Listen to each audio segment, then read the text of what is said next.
একটা বিষয়ের উপরে। এই মেয়েটা আর যে মেয়েটা কোরআন পড়তেও জানে না এবং এগুলো বুঝেও না, ওই মেয়েটা দুটা কি বরাবর হবে? যেমন একটা কালবে মুআল্লাম, একটা শিক্ষিত কুকুর, একটা অশিক্ষিত কুকুরের মধ্যে পার্থক্য কি? আমি হাদিস থেকে কথা বলছি, বুখারী শরীফের হাদিস। আল্লাহ পাকের নবী বলছেন, তুমি একটা শিক্ষিত কুকুরকে বিসমিল্লাহ বলে ছেড়ে দাও, সে কুকুরটা যদি কোনো জানোয়ারকে শিকার করে, একটা খরগোশ শিকার করলো, শিকার করে নিয়ে আসলো বাড়িতে, কিন্তু সে কুকুরটা যেই জানোয়ারটাকে শিকার করলো সেই জানোয়ারটা মরে গেছে, আপনাকে আর জবাই করতে হবে না, আপনার জন্য হারাম, হারাম হবে না, আপনার জন্য হালাল, কারণ যে কুকুরটা শিক্ষিত। তবে দেখলেন একটা শিক্ষিত কুকুরের মর্যাদা কি। কিন্তু যদি একটা অশিক্ষিত কুকুর ছেড়ে দেন আর সেই কুকুরটা যদি কোনো জানোয়ারকে শিকার করে নিয়ে আসে আর সেই জানোয়ারটা যদি মরে যায়, তবে আপনার জন্য খাওয়া হারাম। দেখলেন হালাল আর হারাম কতখানি পার্থক্য। আবার একটা কথা বলি, একটা ছেলে মার পেট থেকে জন্ম নিয়েছে, ছেলেটার দুটা চোখ আছে তারার মতো, আকাশের তারার মতো দুটা চোখ আছে, টক টক টক টক করে দেখছে ওই ছেলেটা, আর যে ছেলেটা দুই চোখের অন্ধ, দুটা কি বরাবর? আপনাকে জিজ্ঞেস করছি, কথা বলো না বাপু, ছোট ছোট ছেলে তোমরা কথা বলো, দুটা কি বরাবর? হ্যাঁ, যে মায়ের কোল থেকে যে মায়ের কোলে এমন একটা ছেলে আছে, যে ছেলেটা টক টক টক টক করে দেখছে ওই ছেলেটা, আর যে ছেলেটা দুই চোখের অন্ধ, ওই দুটা ছেলে কি বরাবর? বলো বরাবর কি? বরাবর নয়, আকাশ জমির পার্থক্য। ওইরকম তোমরা যে লেখাপড়া করছো আর যারা লেখাপড়া করে না তারা বরাবর নয়। আবার বলছি, যারা কোরআন পড়তে জানে আর যারা কোরআন পড়তে জানে না তারা কি বরাবর? তারা বরাবর নয়। কেন? আল্লাহ পাকের নবী বলেছেন, খায়রুকুম মান তাআল্লামাল কুরআনা ওয়া আল্লামা, তোমাদের মধ্যে উত্তম হলো সেই ব্যক্তি যে কোরআন পড়েছে এবং যে কোরআনের শিক্ষা দিয়েছে। তবে যেই সমস্ত ছেলে তোমরা কোরআন পড়ছো, যেই সমস্ত মেয়ে তোমরা কোরআন পড়ছো, তোমরা কত বড় সঠিক পথে আছো, তোমাদের অভিভাবক অভিভাবিকা কত সঠিক পথে আছে যে তোমাদেরকে আজকে কোরআনের শিক্ষা দিয়েছে। আজ আমি বলবো, আজ আমার আজিজ, আমার প্রাণপ্রিয় ছেলে মৌলানা আব্দুল খাবির, সে ছেলে চরিত্রবান ছেলে, আমার জামিয়া যতগুলো আমার 40 বছর শুনলেন ছাত্র আছে, সমস্ত ছাত্রদের মধ্যে ব্যবহার, ক্যারেক্টার, চরিত্রের দিক দিয়ে এই ছেলে আমার নাম্বার 1 ছিল। যেই ছেলের দ্বারা আজকে যা শুনলাম, এখানে যে সমস্ত মেয়েরা লেখাপড়া করছে, আপনাদের স্থানীয় লোকের কাছ থেকে নয়, বাইরে থেকে যা শুনলাম, এখানকার মেয়েদের লেখাপড়া একেবারে সঠিক। হতে পারে বড় বড় প্রতিষ্ঠান কেউ খুলে রেখেছে, নাম করা বড় বড় হাস্তি, কিন্তু এই প্রতিষ্ঠানে ছাত্রছাত্রী যেভাবে লেখাপড়া করে ফলপ্রসূ হয়েছে বা রেজাল্ট বেরিয়েছে, অসম্ভব, যা আমি বাইরে থেকে শুনলাম। তো আমি আজকে তোমাদের একটা কথা বলবো, সে কথা তোমরা শুনো। এইরকম মেয়েকে যদি কেউ ভাগ্যবান হয়, তবে এইরকম মেয়ের সে আব্বা হবে। এটা চারটিখানে কথা নয়। একটা আলেমা মেয়ের আব্বা হব, একটা আলেমা মেয়ের আম্মা হব, এটা সবারই ভাগ্যে জুটে না। আমার মেয়ে আলেমা, আমি একজন আলেমার আব্বা, আমি একজন আলেমা মেয়ের আম্মা, আমি একজন আলেমা মেয়ের স্বামী, আমি একজন আলেমা মেয়ের শ্বশুর, আমি একজন আলেমা মেয়ের বেটা, আমি একজন আলেমা মেয়ের বেটি। এটা কি আর যাতা বড় কথা? এটা কি যাতা বড় ভাগ্যবান? তো কাজে কাজেই আপনাকে বলছি, আপনার বাড়িতে যদি কোটি কোটি কোটি কোটি টন সোনা থাকে, তাই সেই এত ধনী হন, তা আপনার যে মূল্য নেয়, যদি আপনার বাড়িতে একটা এমন মেয়ে আছে যে মেয়েটা কোরআন পড়তে জানে এবং সে মেয়েটা আলেমা, তবে আপনি জেনে নেন বা হাফেজা, তবে আপনার কোটি কোটি টন সোনা যদি আপনার বাড়িতে থাকে, আপনার বাড়ির যে মূল্য হবে না, সেই মূল্য হবে যদি এইরকম মেয়ে কোনো বাড়িতে থাকে। তবে আপনি কত বড় ভাগ্যবান যে আপনি একজন আলেমা মেয়ের মা, আপনি একজন আলেমা মেয়ের বাপ, আপনি একজন আলেমা মেয়ের স্বামী, আপনি আলেমা মেয়ের বেটা, আপনি একজন আলেমা মেয়ের বেটি। আলহামদুলিল্লাহ, আশা করি বলতে পেরেছেন। একটা শিক্ষিত কুকুর যদি কোনো জন্তুকে শিকার করে তবে তা খাওয়া যায়, কিন্তু একটা মূর্খ কুকুর যদি শিকার করে, সে শিকার করা হারাম। তবে একজন মেয়েকে শিক্ষা দিয়ে লাভ কি হবে? আমি প্রথমে এই কয়টা কথা বলে তারপর আপনাদের সামনে আমি ইনশাআল্লাহ বক্তব্য রাখবো। আপনারা এবার ভালো করে কান খুলে মন দিয়ে শুনুন। মেয়েরাকে শিক্ষা দিয়ে প্রথম লাভ কি?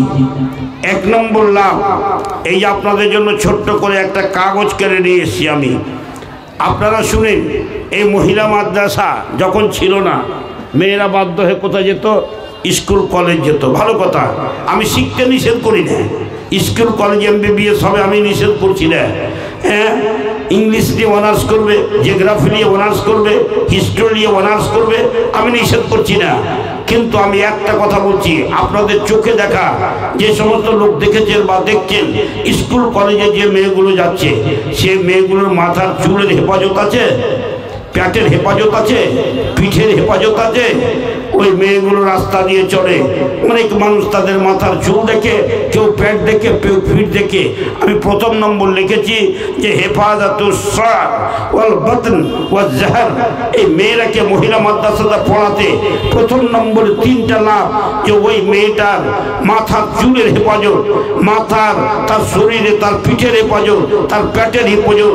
কোনো মাল লাল বলতে পারবে না যে মহিলা মাদ্রাসায় যে মেয়েটা পড়ে সেই মেয়েটা মাথার চুল উদাম করে রাস্তাতে চলে, সে মেয়েটার পেট কেউ দেখতে পায়, সে মেয়েটার পেট কেউ দেখতে পায়। ঠিক না বেঠিক? এক নম্বর কথা। 2 নম্বর শুনুন, হেফাজতুস সালাত। যেই সালাত কত বড় গুরুত্বপূর্ণ, ভালো করে কথাটা শুনেন।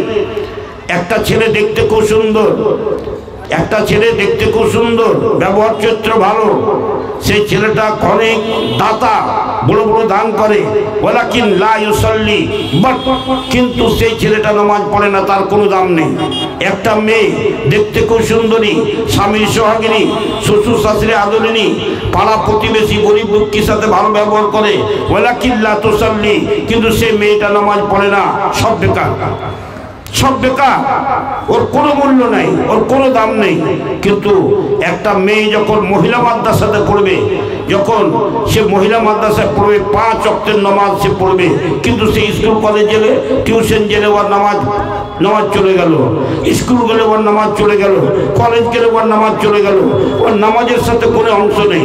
অতএব আমি বলছি না আপনার মেয়েকে MBBS করবেন না, আপনাকে স্কুলে পড়াতে, কলেজে পড়াতে হবে না, এই কথা বলছি না।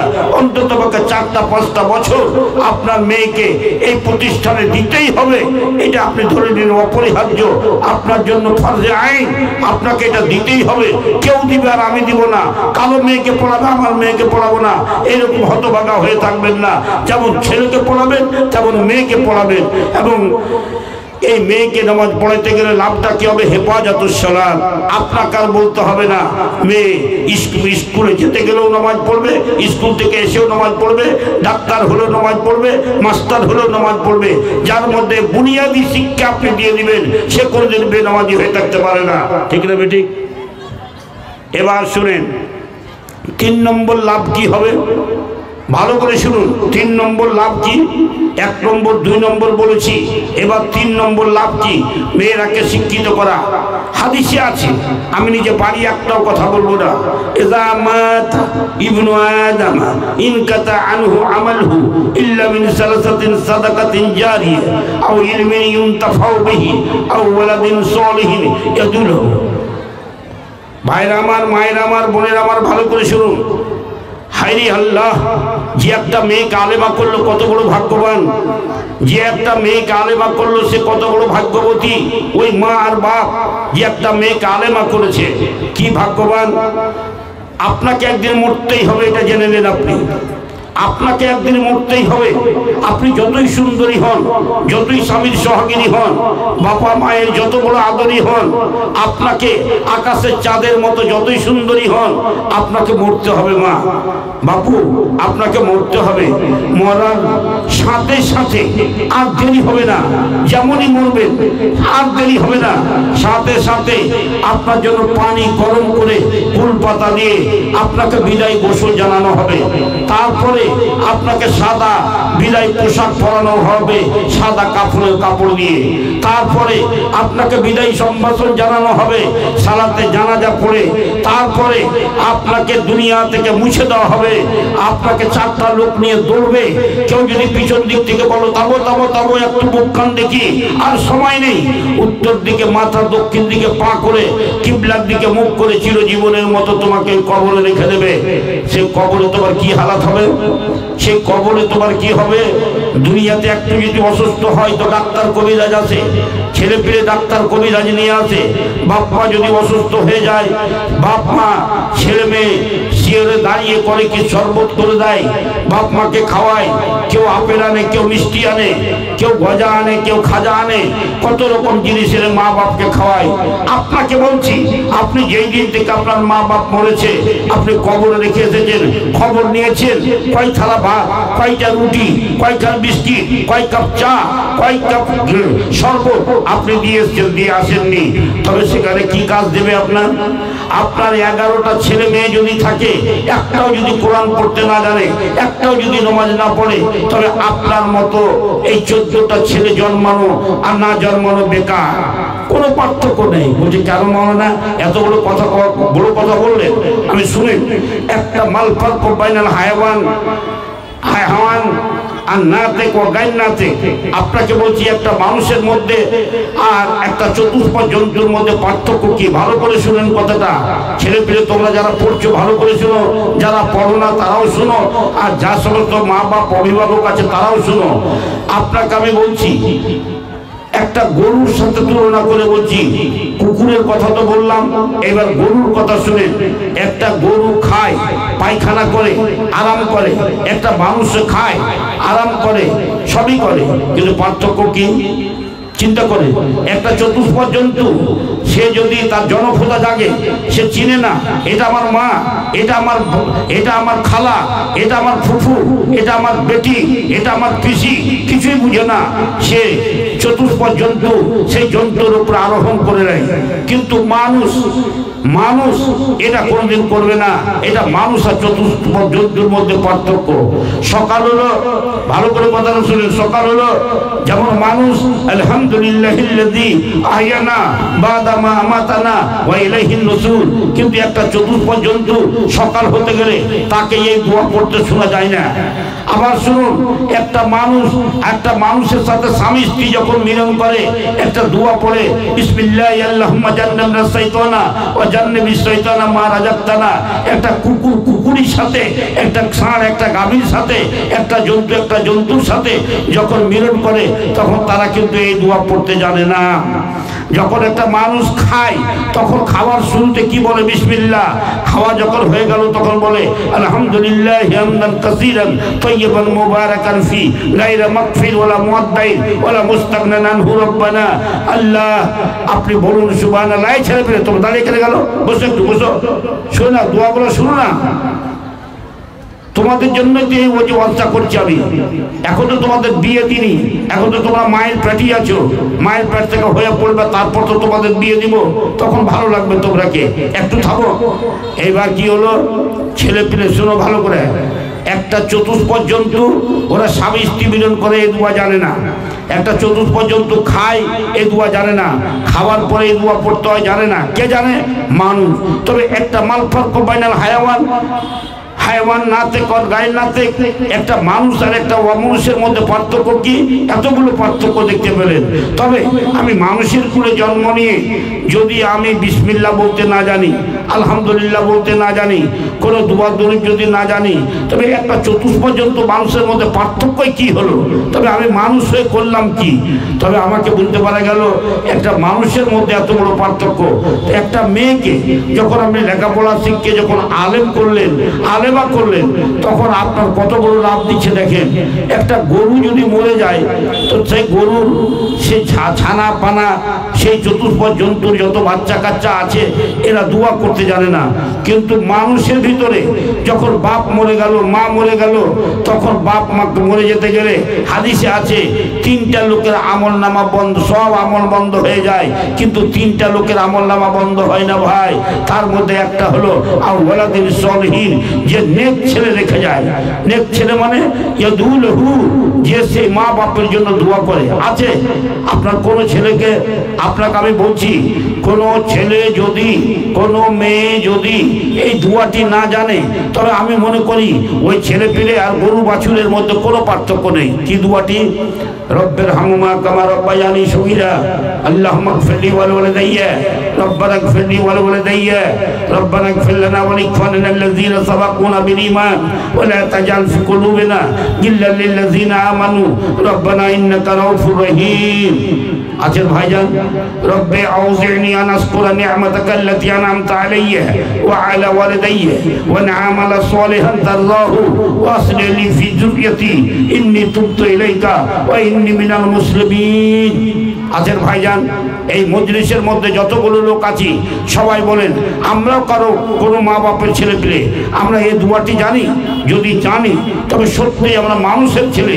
আর যদি আমরা না জানি আমরা মানুষের ছেলে, আমাদের মা বাপ বলে গেছে, মা বাপের জন্য আমরা দোয়া করছি, মা বাপের জন্য আমরা সাদকায়ে জারিয়া। আর যদি আমরা এই দোয়াটি না জানি, দোয়াটি না পড়ি, তবে মা বাপের সন্তান হয়ে আমরা তাদের কিছুই করতে পারলাম না। ঠিক না বেঠিক? কথাগুলো ভালো করে বুঝে যান, একটা একটা করে কথা বুঝে যান। 111টা ছেলে হলে কোনো কাজ দেবে না। একটাই ছেলে একটাই মেয়ে যদি ছেলে মেয়ের মতো হয় তবে তাকেই বলে। আমি একটা কথা বারবার বলি যে যারা একটা ছেলেকে কোরআন পড়তে শিখিয়েছি, অন্তত পক্ষে যে দোয়াটি বললাম, আমার মায়েরা বোনেরা শোনো, তোমাদেরকে একটা কথা বলি, তোমার ছেলে তোমার মরার পরে এই দোয়াটি যদি করতে যাবে তবে তোমার জন্য লাভ আছে। এই কয়টা কথা তোমাদেরকে বললাম, বলার পরে তোমাদেরকে আমি বলছি,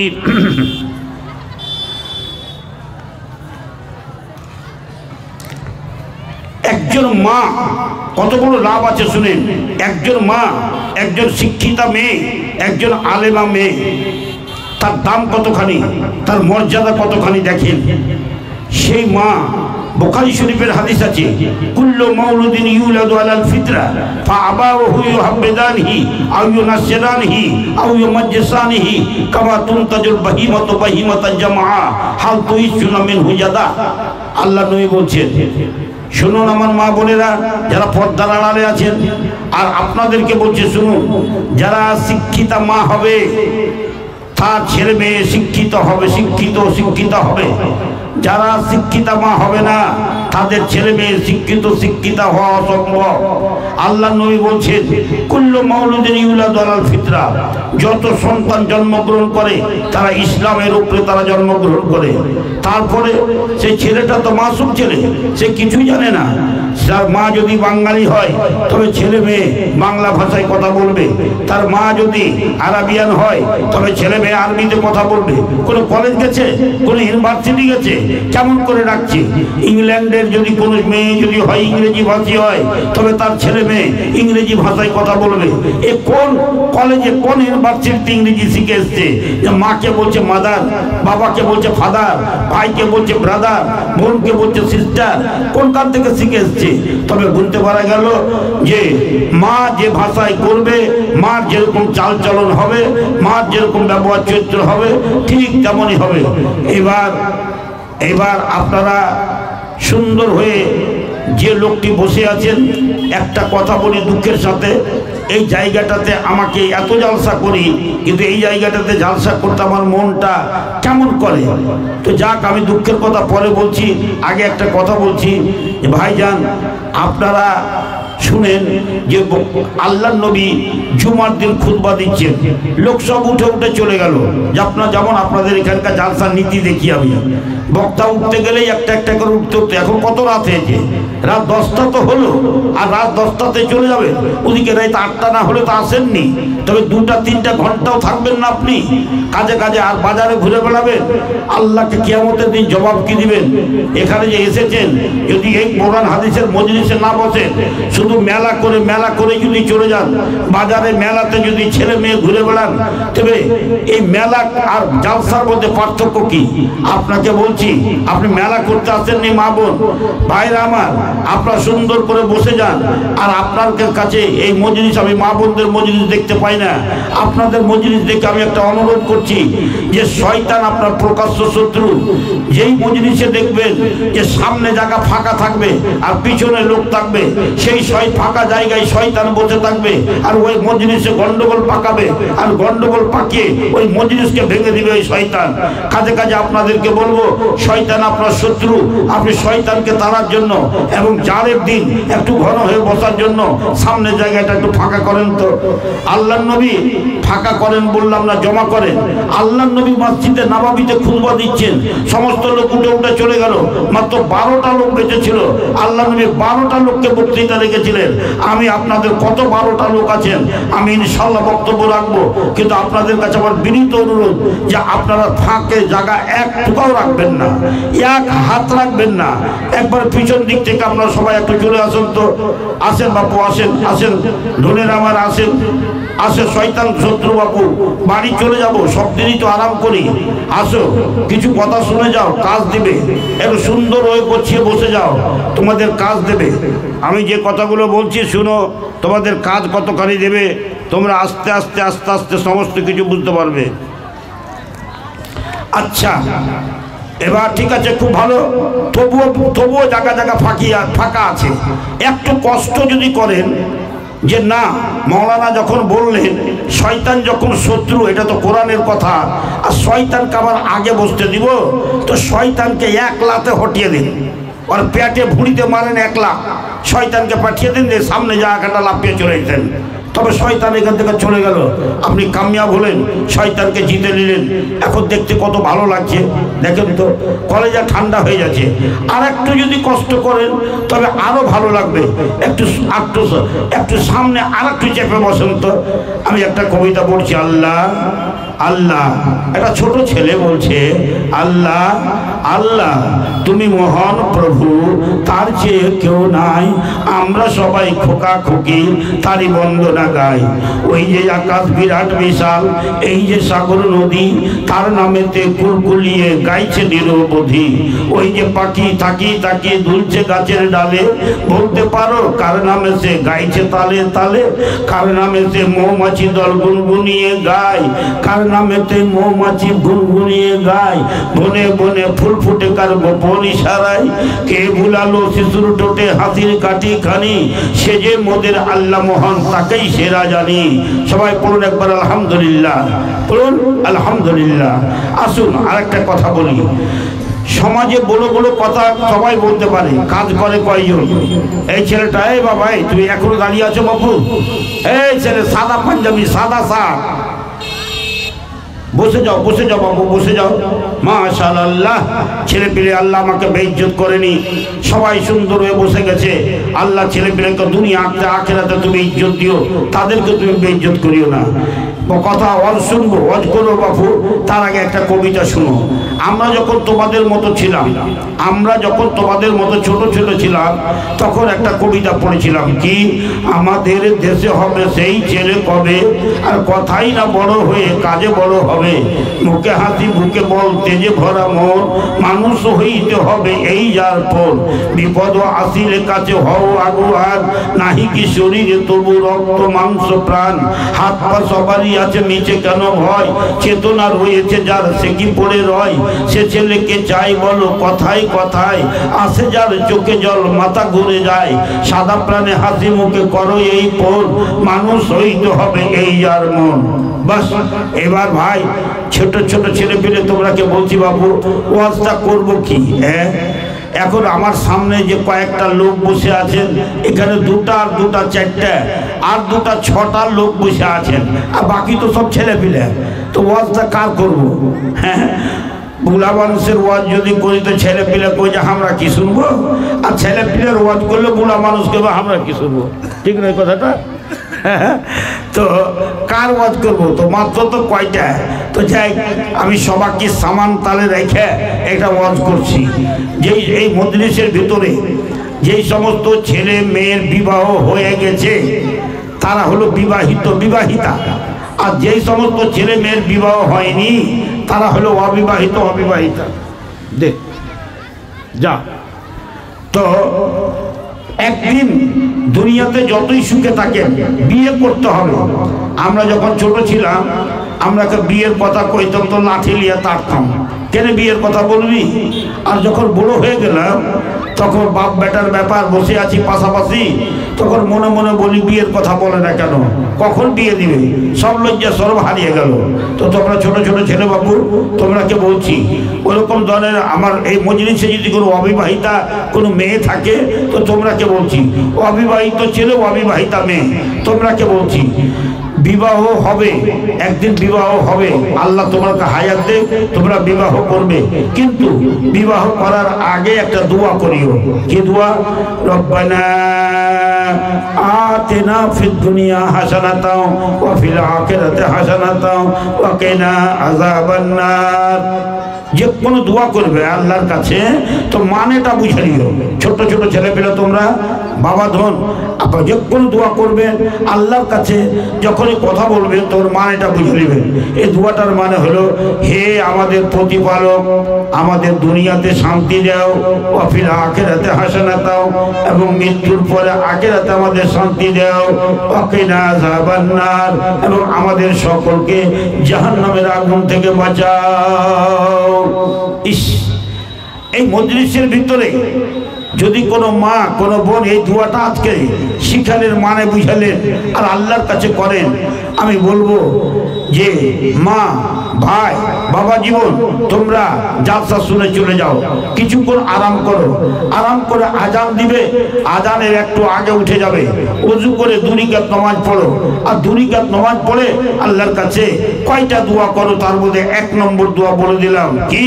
রব্বানা আতিনা ফিদ দুনিয়া হাসানাতাও ওয়া ফিল আখিরাতি হাসানাতাও ওয়া কিনা আযাবান নার।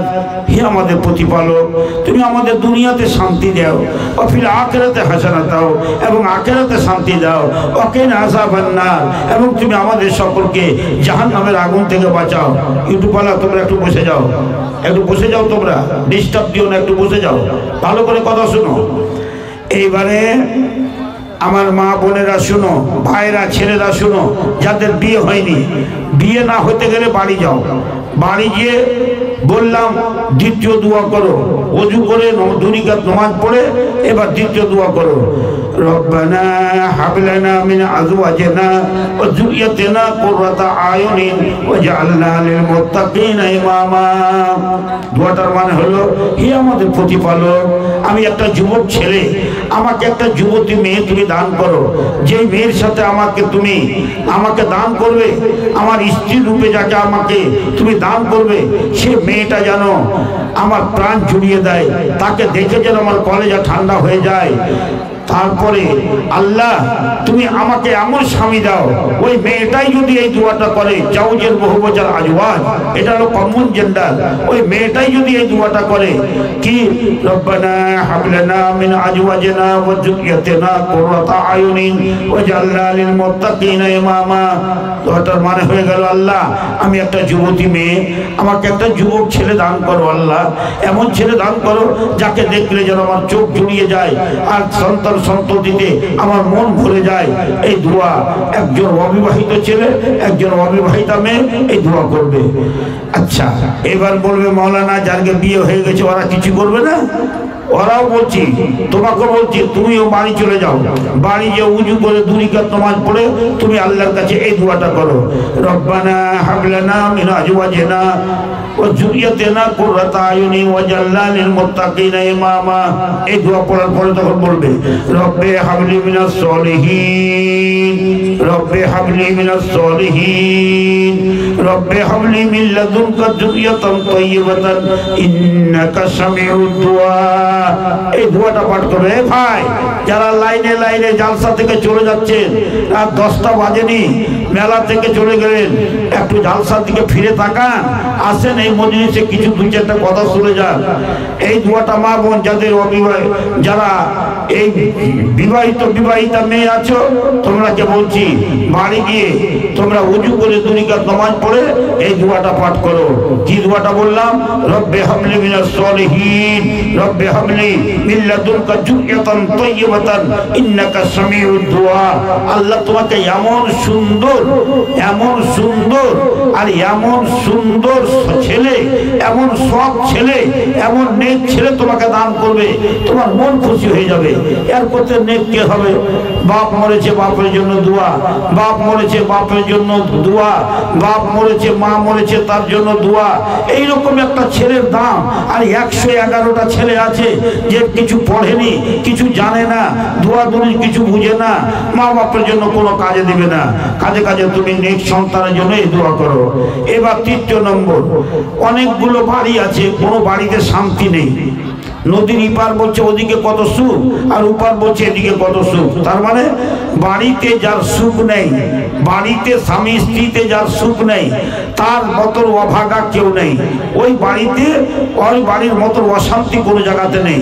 আর স্বামী স্ত্রীতে যদি মনের মতো মিল থাকে, মনের মধ্যে মিল থাকে, সুখ থাকে, তবে এর মতো সুখ নেই। এ কথাটা কে বলেছে? আল্লাহ নবী বলেছেন। শুনুন মা বোন আমার ভাইরা, আল্লাহ নবী বলছেন আর দুনিয়া কুল্লুহা মাতাউন ওয়া খায়রু মাতাই দুনিয়াল মারাতুস সালিহা।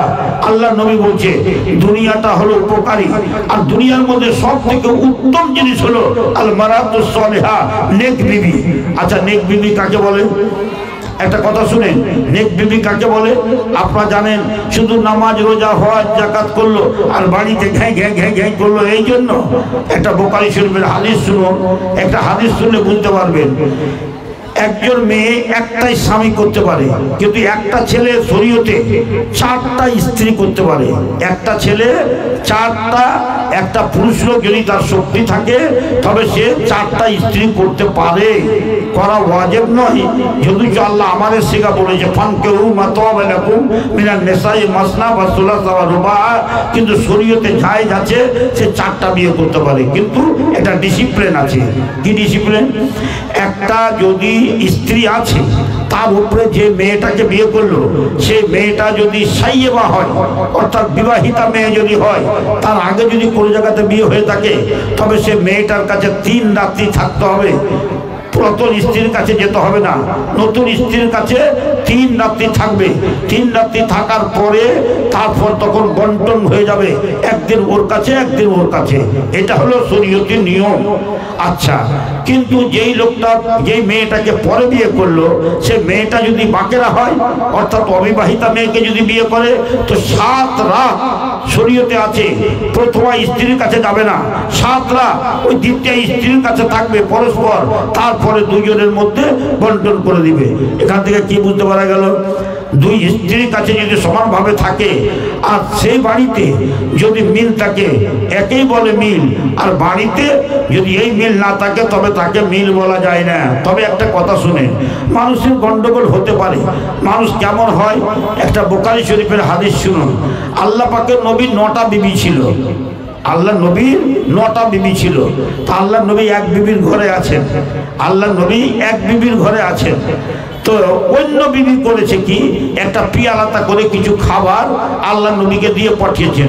যে গোলামের হাতে পিয়ালাটা নিয়ে আসছে, যেই বিবির ঘরে আল্লাহ নবী ছিলেন, ওই বিবিটার মনে হয়ে গেল রাগ। হ্যাঁ, আমার ঘরে আছে আমার স্বামী, তো তুই কেন পদ্মারি করে দিয়ে পাঠাবি? দিয়েছে এমনি করে বাড়ি, আর যেমনই বাড়ি বেড়েছে পিয়ালাটা পড়ে গেল, আর পিয়ালাটা ভেঙে গেল, আর খানাগুলো পড়ে গেল। আল্লাহ নবী বসে বসে বসে বসে বসে বসে খানাগুলো জমা করলেন।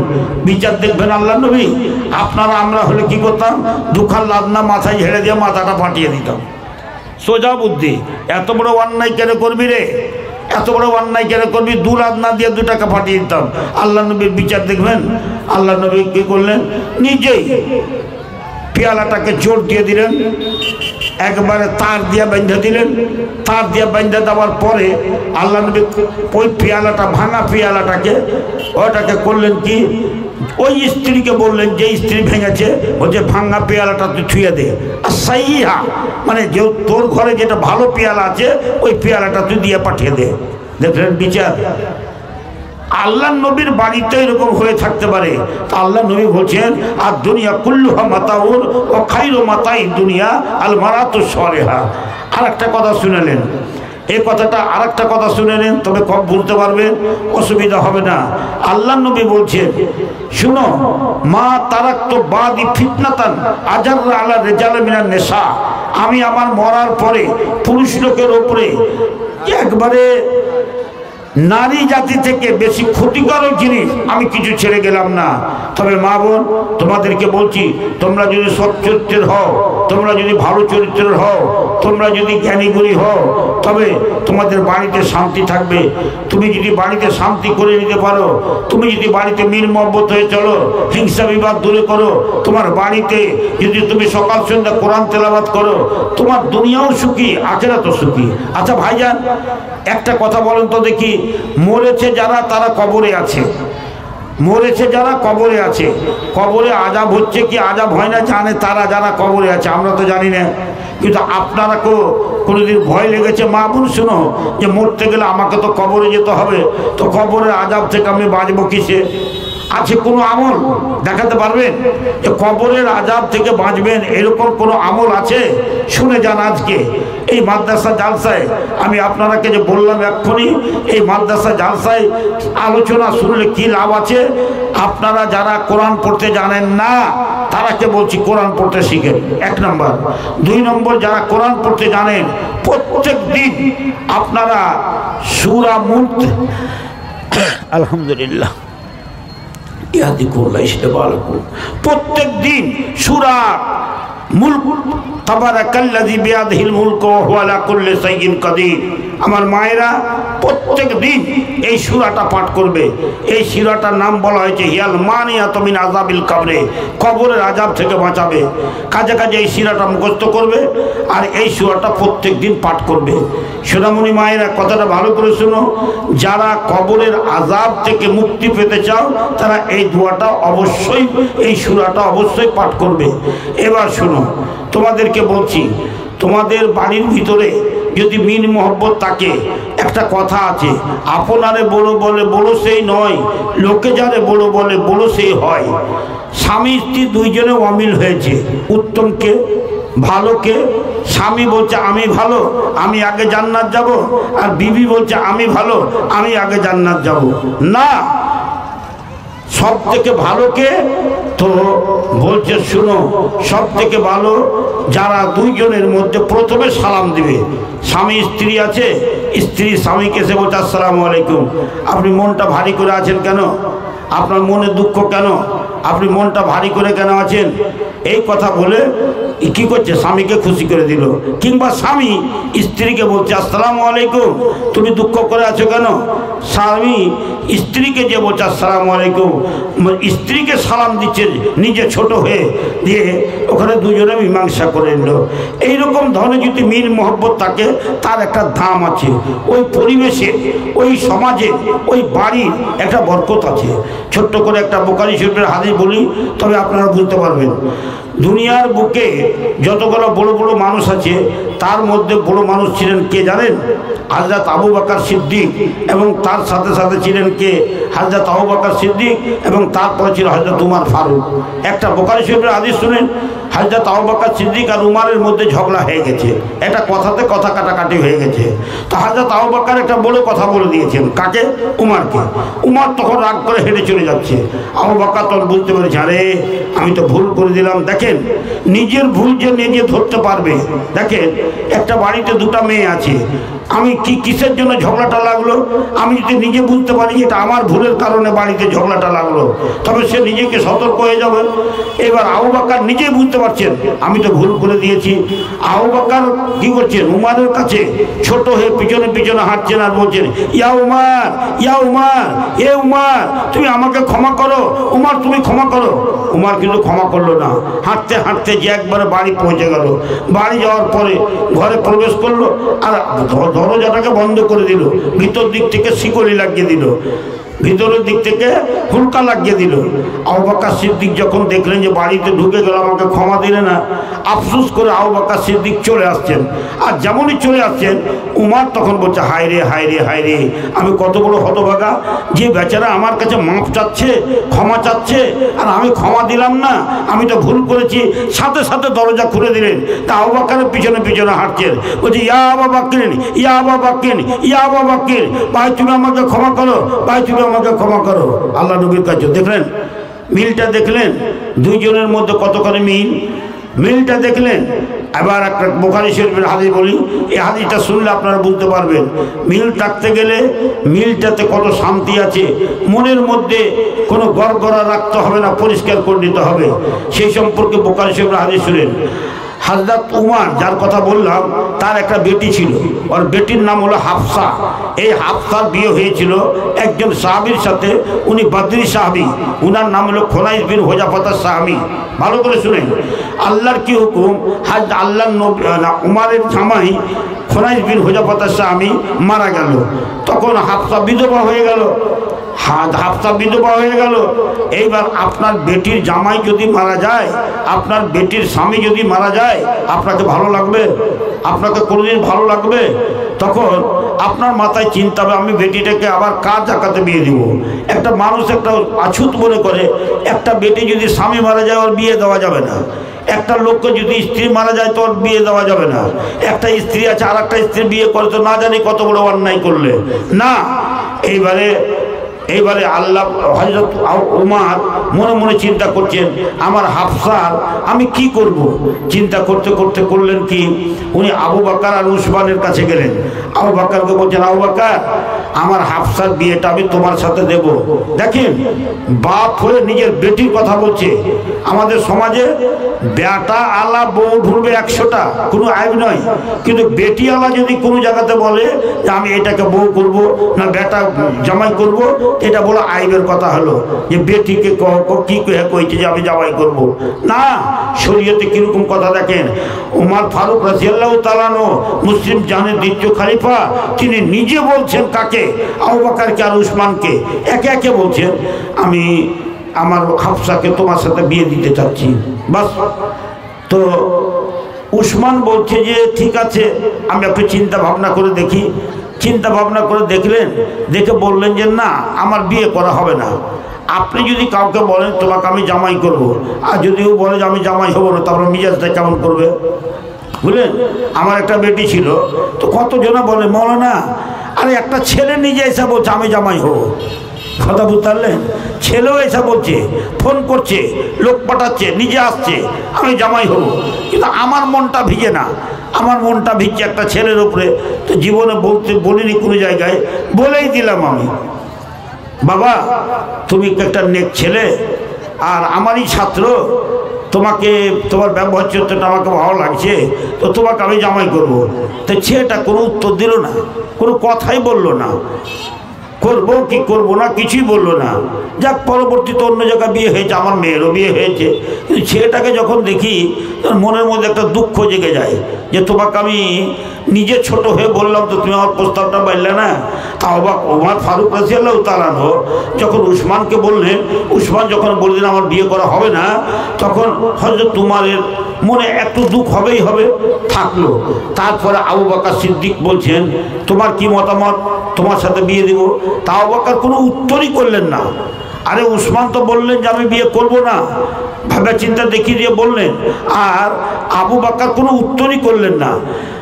যাক, 4 মাস 10 দিন যখন হয়ে গেল, হাফসার যখন ইদ্যত পার হয়ে গেল, তখন হাফসার বিয়ে হলো। ভালো করে শুনে, কোনো মেয়ে ছেলে যদি স্বামী মারা যায় আর তার পেটে যদি বাচ্চা থাকে, বাচ্চা প্রসব হওয়া পর্যন্ত সে বিয়ে করতে পারে না, যতদিন বাচ্চা প্রসব না হবে। কিন্তু সেই মেয়েটা যদি বাচ্চা না হয়, যদি পেটে বাচ্চা না থাকে, তার বা তো আশরিন ওয়াসরা, 4 মাস 10 দিন ওই ছেলেটা বিয়ে করতে, ওই মেয়েটা বিয়ে করতে পারে না। এবার ইদ্যত যখন পার হয়ে গেল, সুবহানাল্লাহ, আল্লাহ পাকের নবী, চিন্তা করেন, নবীর মতো কে আছে শ্রেষ্ঠ মানুষ? নবীর থেকে সর্বশ্রেষ্ঠ মানুষ কে আছে? আল্লাহ নবী নিজে একেবারে উমরকে বললেন, উমর তোমার বেটিকে আমি বিয়ে করব। একবার আলহামদুলিল্লাহ পড়বেন না? একবার আলহামদুলিল্লাহ পড়েন। হাফসাও খুশি আলহামদুলিল্লাহ, উমারও খুশি আলহামদুলিল্লাহ। কোনটা আবু বকর আর কোনটা উসমানকে জামাই করতে চাচ্ছিলাম, আমার এত বড় নসিব যে আল্লাহর নবীকে আমি জামাই করতে পারছি। একবারে খুশিতে আটখানা। কয়েকদিন পরে তখন আবু বকর বলছেন, দেখেন কথাটা ভালো করে বুঝেন, আবু বকর বলছেন পেটে যদি কোনো পেঁয়াজ থাকে তো পেঁয়াজ রাখতে হয় না, পেঁয়াজটা খুলে দিতে হয়। তো আবু বকর উমারকে বলছেন পেটে পেঁয়াজ আছে তো? তোর বলছে উমার, বলছে কি? আমার মনে হয় যে আমার উপরে তোমার খুব দুঃখ আছে। বলছে কেন? তো তুমি তোমার বেটিকে আমার সাথে বিয়ে দিতে চেয়েছিলে, কিন্তু আমি তোমার প্রস্তাবটা গ্রহণ করিনি, তো হয়তো আমার উপর তোমার মনে কোনো দুঃখ হবে। বলছে হ্যাঁ, তো তুমি বললে, না বললে কি হবে, আমার অবশ্যই দুঃখ হবে। এরই হলো পেঁয়াজ, পেটের পেঁয়াজ পরিষ্কার হয়ে গেল। আমার মনে দুঃখ আছে অথচ বলছে না আমার দুঃখ মনে থাকবে না, রেখে দিলাম। তা না, বলে দিলে আমার মধ্যে আমার সত্যি দুঃখ আছে যে তুমি আমার বেটিটাকে বিয়ে করলে না, আর তুমি হ্যাঁ না কোনো কথা বললে না। তখন আবু বকর সিদ্দিক বলছে শোনো উসমান, বিয়েটা না করার একটা কারণ আছে। তোমাকে যে আমি কোনো কথা বলিনি তার কারণ আছে। তার কারণ, যেদিন ভালো করে কথা শুনে নেন, কথাগুলো শুনে নেন, এটা ফতুয়ার কথা। কোনো মেয়ের যদি স্বামী মারা যায় তো 4 মাস 10 দিন ওই মেয়েটাকে বিয়ে করতে পারা যাবে না। তো হাজি মাওলানা, একটা লোক বাড়িতে ওর স্বামী মারা গেছে, মেয়েটা আছে, তোর একটা দেওর আছে বা একটা চাস্তো দেওর আছে বা একটা কোনো লোক আছে, তো ও যদি বিয়ে করে তো বিয়ের পায়জামও দিতে পারে না, বিয়ে তো করতে পারবে না, বিয়ের পায়জামও দিতে পারবে না। কিন্তু হ্যাঁ, এছাড়া কেনায়া করে কথা বলতে পারে। এছাড়া কেনায়া বলতে পারলেন, এ ডাইরেক্ট বলবে না আমি তোমাকে বিয়ে করব। মেয়েটা কাঁদছে, তখন মেয়েটাকে বলছে মাইয়া যে তো মিশলাকে, তুমি কাঁদছো কেন? তোমার মতো সুন্দরী মেয়ে কে আছে? হ্যাঁ, তোমার মতো সুন্দরী মেয়ে কে আছে? তোমার মতো স্ত্রী কে পাবে? হ্যাঁ, আমি মনে মনে খুঁজছি, তোমার মতো যদি একটা বিবি পেতাম। তো মেয়েটা মনে মনে ভাবছে, ইশারা তার কথা বলছে যে সত্যি কি, তবে আমাকে সে ছেলেটা ভালোবাসে। 4 মাস 10 দিন পার হয়ে গেল, তখন সে তার ওই লোকটাকে বলছে, মেয়েটাকে, যে আমি তোমাকে পায়জাম দিচ্ছি। তার মানে 4 মাস 10 দিনের মধ্যে বিয়েও করতে পারে না, পায়জামও দিতে পারে না। তো আল্লাহ নবী যখন 4 মাস 10 দিন পার হয়ে গেল, তখন আল্লাহ নবী বিয়ের পায়জাম দিলেন কাকে? হাফসাকে। এবার হাফসার সাথে বিয়ে হয়েছে। তো আবু বকর সিদ্দিক রাদিয়াল্লাহু তাআলা আনহুকে আল্লাহ নবী ডাকলেন, ডেকে বলছেন আবু বকর, তোমার সাথে একটা পরামর্শ করব। উমারের জামাই খুরাইশ বিন হুজাফাতের স্বামী তো মারা গেল, হাফসা বিধবা হলো, হাফসাকে বিয়ে করলে কেমন হয়? দেখেন কথাটা, হাফসাকে বিয়ে করলে কেমন হয়? তো মনে মনে মনে মনে মনে মনে এই কথাটা আল্লাহ নবী কাউকে বলেননি, এই গুপ্ত কথাটাই একমাত্র আবু বকরকে বলেছিলেন। এবার আবু বকরকে যখন ওমর বলছেন আমার বেটির বিয়ে তোমার সাথে দিব, তো ঘরে ঘরে বিবাদ। যদি আমি বিয়ে করে নিই তো আবু বকর বলবে না, আল্লাহ নবী বলবে আরে আবু বকর, আমি তোমাকে কথাটা বলেছিলাম যে আমি উমরের বেটিকে বিয়ে করব, আর তুমি বিয়ে করে নিলে, এটা মনের মধ্যে একটা দুঃখ আসবে, ওই জন্য আমি বিয়ে করিনি। 1 নাম্বার। 2 নাম্বার, যদি বাই চান্স আমি তোমাকে বলে দিতাম এই জন্য আমি বিয়ে করব না যে আল্লাহ নবী বিয়ে করবে, বাই চান্স যদি আল্লাহ নবী বিয়ে নাও করতে পারেন, একটা আলোচনা করলে যে আমি বিয়ে করব, বিয়ে করার মানে এই যে বিয়ে করতেই হবে, বাই চান্স বিয়ে করলেন না তখন কি হবে?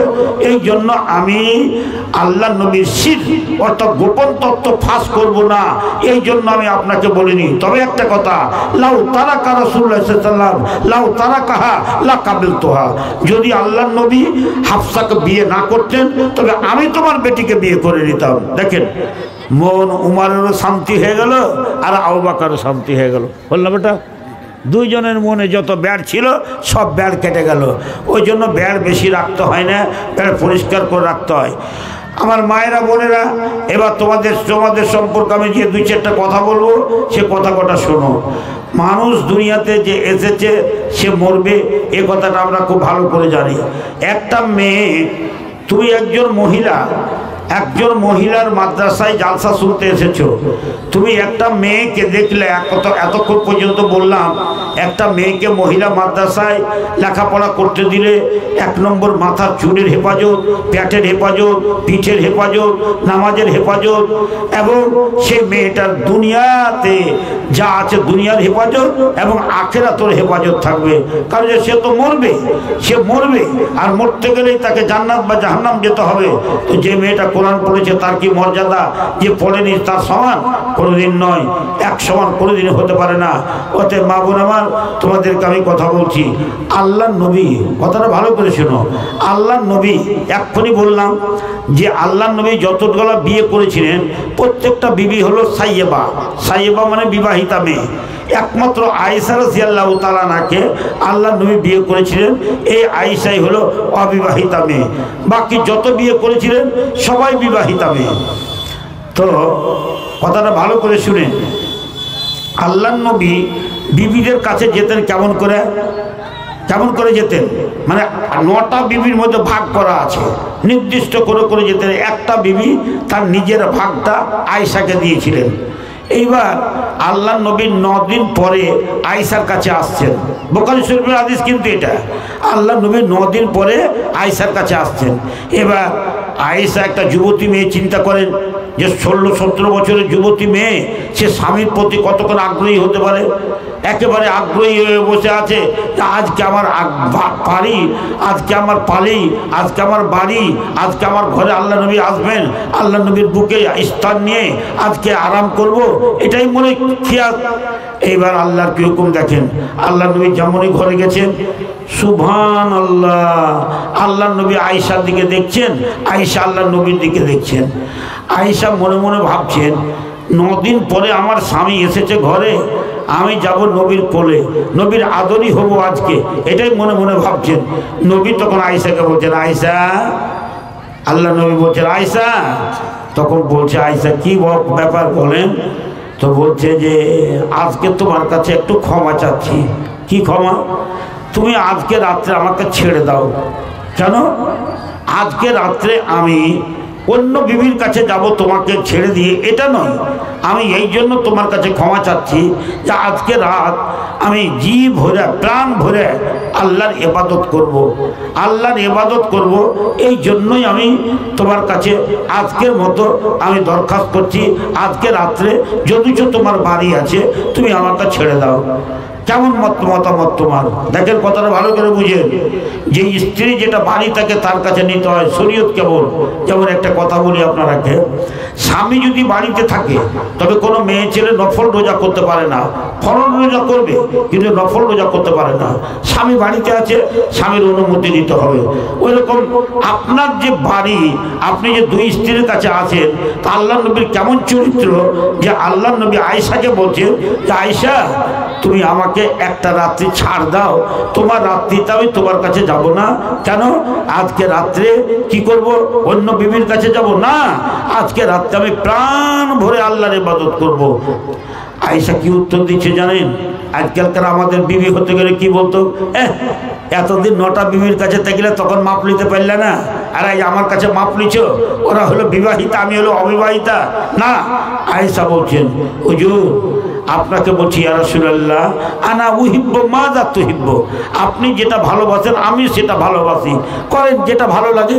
তখন আল্লাহ নবী ফাতাওয়াজ্জা, আল্লাহ নবী ওযু করলেন, ও জালা ইউসাল্লি, আর ঘরের ভিতরে নামাজ পড়তে লাগলেন। নফল নামাজটা ঘরের ভিতরে পড়তে হয়, ভালো করে শুনেন।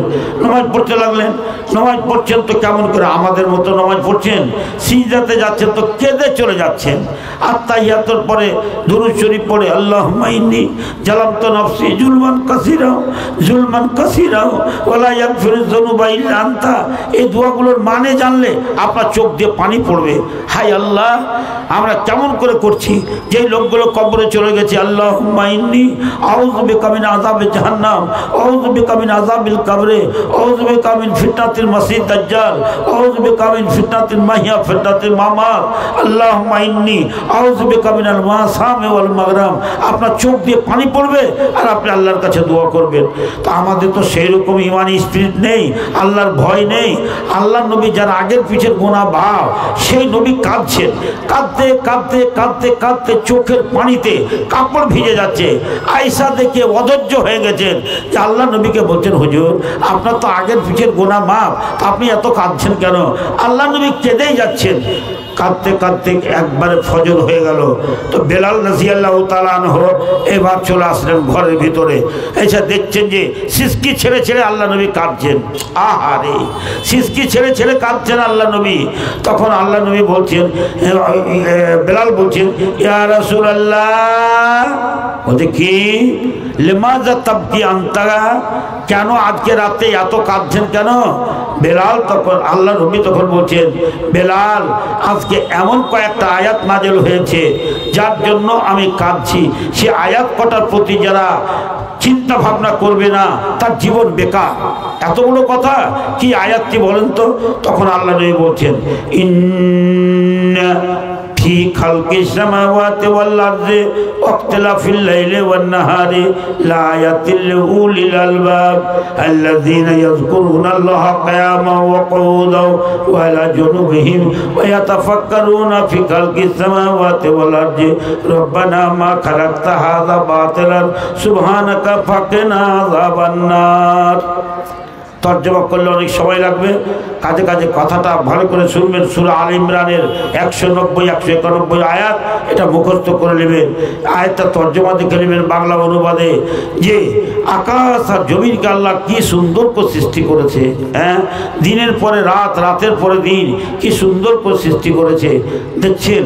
তো কাজে কাজে আল্লাহ পাক রব্বুল আলামিন হচ্ছে ওই সমস্ত বান্দা যারা রাত্রে উঠে যাবে, রাত্রে উঠে গিয়ে তারা করবে কি, রাত্রে উঠে গিয়ে আকাশ জমিনের দিকে দেখবে, আর সে চিন্তা ভাবনা করবে আল্লাহর কাছে, সে গোল ফিকির করবে এবং চিন্তা ভাবনা করবে আর বলবে, রব্বানা মা খালাকতা হাযা বাতিলান সুবহানাকা ফাকিনা আযাবান নার।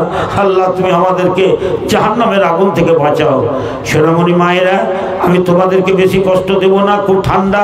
আমার ভাইরা যারা বসে আছেন, খুব বেশি কষ্ট দেব না আপনারাকে, একটু কষ্ট দেব। আল্লাহ তাআলা শুনেন, আল্লাহ তাআলা বৃহস্পতিবার, শুক্রবার, শনিবার, রবিবার, সোমবার, মঙ্গলবার, বুধবার আল্লাহর কাছে ছুটির দিন নেই। আমরা মাদ্রাসাতে শুক্রবার ছুটি, স্কুল হলো রবিবার ছুটি, কিন্তু ছুটি আছে। আল্লাহর কোনো দিন ছুটি নেই।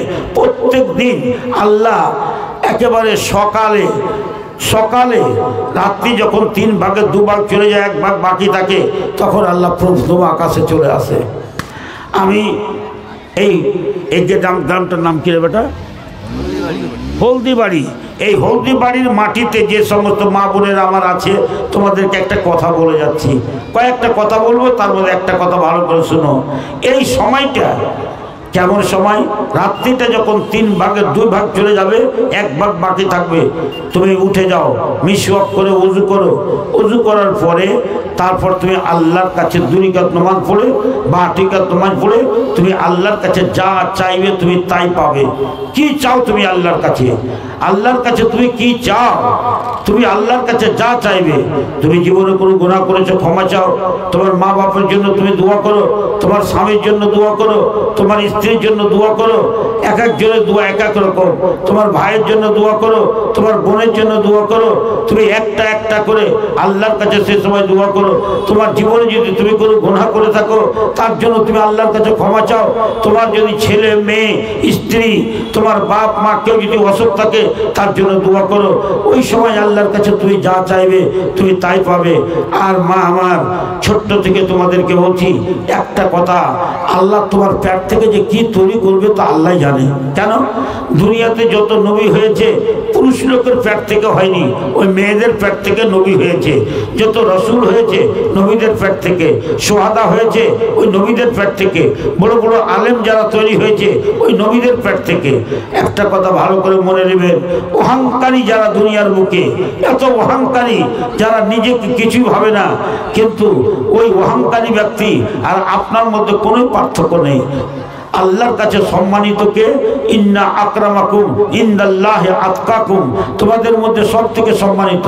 তুমি একটা পথের ভিখারি হতে পারো, তুমি গরিব হতে পারো, কিন্তু আল্লাহর কাছে তুমি সম্মানিত। ইন্না আকরামাকুম ইনদাল্লাহি আতকাকুম, যদি তুমি যত পরেজগার হবে, যত তুমি আল্লাহকে ভয় করবে, যত আল্লাহকে তুমি ভয় করবে, যত ভয় করবে বেশি, তত তুমি আল্লাহর কাছে সম্মানিত। এটা তুমি গরিব হও, এটা তুমি ধনী হও, এটা তুমি নর হও, এটা তুমি নারী হও, আল্লাহর কাছে তুমি সম্মানিত। আচ্ছা, একটা কথা ছোট করে বলি আপনারাকে। আপনারা ঘটনাটা শুনেছেন, মুসলিম জাহানের দ্বিতীয় খলিফা, মুসলিম জাহানের দ্বিতীয় খলিফা উমর ফারুক রাদিয়াল্লাহু তাআলা আনহু, তিনি কি করতেন জানেন? রাত্রি যখন লেগে যেত, তখন কার বাড়িতে কি অবস্থায় রাত কাটছে এটা উনি দেখতেন। বাড়িতে বাড়িতে পাহারা দিতেন। কেমন করে যেতেন? একাই অন্ধকার রাত্রিতে ঘুরতেন। ঘুরতে ঘুরতে ঘুরতে ঘুরতে কার বাড়িতে খাওয়া আছে, কার বাড়িতে, দেখছেন তো একটা বাড়িতে খাওয়া নেই, ছেলে পিলে কাঁদছে, ছেলে পিলে কাঁদছে, আর মা ছেলে পিলে কাঁদছে, আর মা আখাতে জাল দিচ্ছে, আর হাঁড়িতে কয়েকখানা পাথর দিয়েছে, এই ভাত হবে তখন খাওয়াবো বেটা। উমর ফারুক রাদিয়াল্লাহু তাআলা আনহু এই দেখতে দেখতে ধৈর্য ধরতে পারলেন না। বাড়িতে বলছে, এই বাবা, কে আছো তুমি? বলছে, কেন? বলছে, তুমি এতক্ষণ থেকে ছেলেগুলো কাঁদছে, খাবার চাচ্ছে, তুমি খাবার দাও না কেন?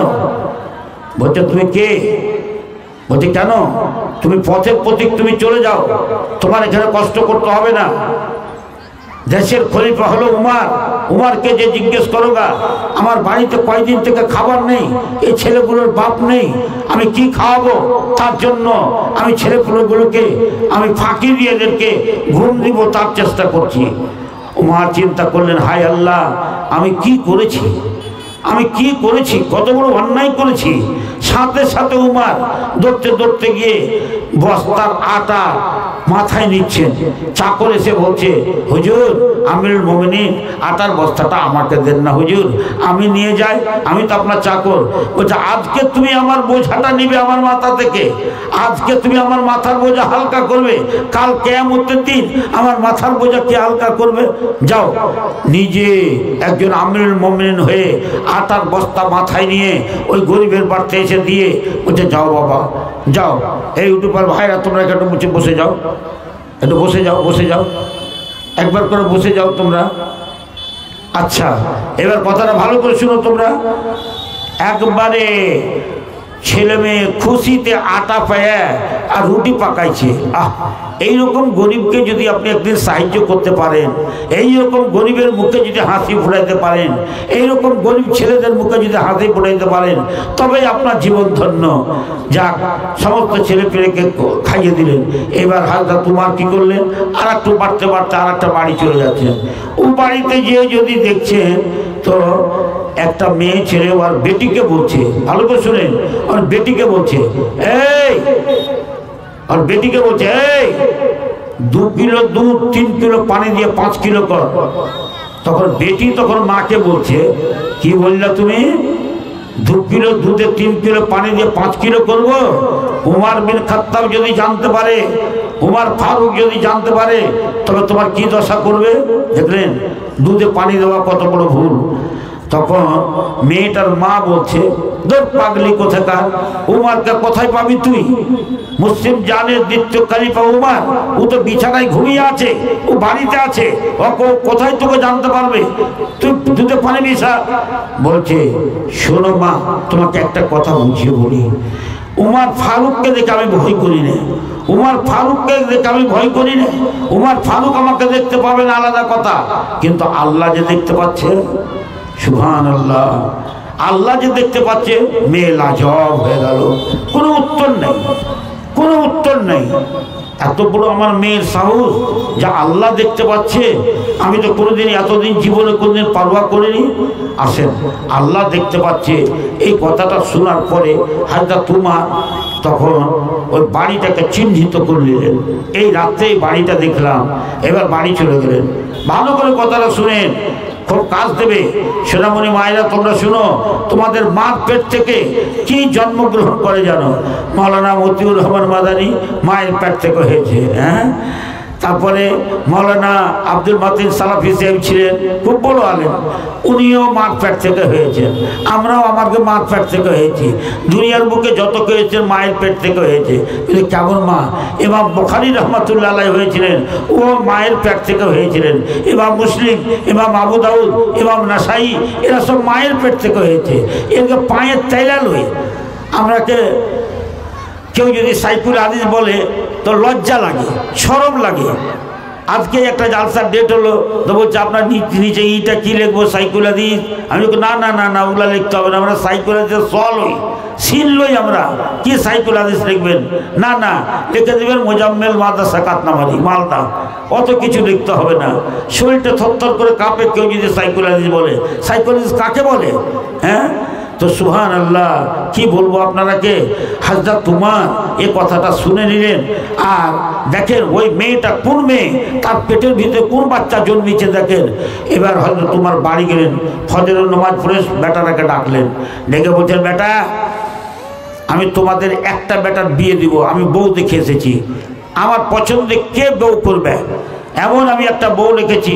আহারে, একটা মুসলিম জানের দ্বিতীয় খলিফা একটা বাড়িতে, একটা গরিবের বাড়িতে, গোয়ালের বাড়িতে বিয়ে দিবে? এটা কি মানার কথা? বেটারা মেনে নিবে আমি একটা গোয়ালের বাড়িতে বিয়ে করব? সে অবস্থাতেও বেটারা রাজি হয়ে গেল। একটা বেটা যে হ্যাঁ আব্বা, যে মেয়ের কথা আপনি বলছেন সত্যিকারই এরকম মেয়ে যদি হয় আপনি দেখুন, আমি ওই মেয়েকে বিয়ে করব। যাক, তার সাথে বিয়ে হলো, স্বামী স্ত্রীতে মিলন হলো। মিলনের পরে একটা বাচ্চা জন্মগ্রহণ করলো। বাচ্চাটার নাম কি শুনবেন? উমর বিন আব্দুল আজিজ। কেউ তো খলিফা বলে 4টা, কেউ বলে 5টা। খোলাফায়ে রাশিদিন, হযরত আবু বকর সিদ্দিক, হযরত আবু বকর, হযরত উসমান, হযরত আলী, তারপরে বলছেন হযরত উমর বিন আব্দুল আজিজ। কতগুলো নেক মানুষ। আমার সোনামণি মায়েরা ভালো করে শুনো, একদিন মরতে হবে। তো হযরত উমর বিন আব্দুল আজিজ সুবহানাল্লাহ একদিন কি করেছেন, ওর স্ত্রীর নাম ছিল ফাতেমা। তো ফাতেমাকে রেখে বিছানায় শুয়ে আছেন। হঠাৎ করে ফাতেমা বলছে, এক রাত্রে আমি জেগে গেলাম, ফালতাফাত ইয়ামিনি ওয়া শিমালি, আমার ডানে বাঁয়ে খুঁজছি আমার স্বামী কোথায়। আশ্চর্য কথা, স্বামী বিছানাতে নাই, স্বামী বিছানাতে নেই, আমার স্বামী গেল কোথায়? ফাতেমা মনে মনে চিন্তা করছে, আচ্ছা দরজাটা বন্ধ আছে না খোলা আছে? দরজা যদি বন্ধ থাকে তবে জানবো স্বামী বাড়ি ঘরে আছে, আকাশে উড়ে গেল। আর যদি দরজা বন্ধ না থাকে তবে জানবো স্বামী বাইরে গেছে। এবার তাই করলেন। এবার যদি দেখছেন দরজাটা বন্ধ আছে, দরজা যখন বন্ধ আছে তখন একটা প্রদীপ জ্বালালেন। অন্ধকার ঘরে শুয়েছিলেন, একটা প্রদীপ জ্বালালেন। প্রদীপ জ্বালার পরে দেখছেন উমর বিন আব্দুল আজিজ সিজদায় পড়ে আছে। চোখের পানিতে সব ভিজে যাচ্ছে, চোখের পানিতে সব ভিজে যাচ্ছে। আর চোখের পানিতে বসে শুয়ে কাটছে।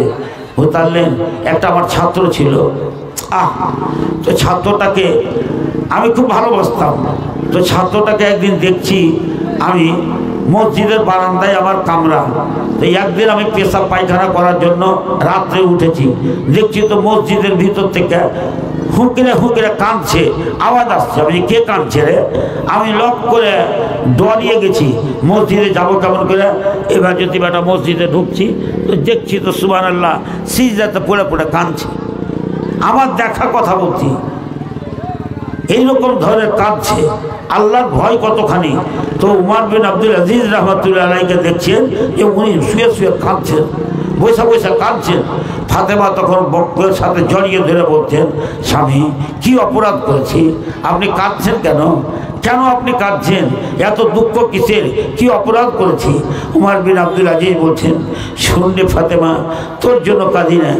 নবী নামাজ পড়তে একটা দোয়া পড়েছেন যে সালাম ফিরার আগে এই দোয়াটা পড়িও, কি আল্লাহুম্মা ইন্নী আউযু বিকা মিন আযাবি জাহান্নাম, আউযু বিকা মিন আযাবিল কবরি, আউযু বিকা মিন ফিতনাতিল মাসিহ দাজ্জাল, আউযু বিকা মিন ফিতনাতিল মাহিয়া ওয়াল মামাত, আল্লাহুম্মা ইন্নী আউযু বিকা মিনাল মাসামি ওয়াল মাগরাম।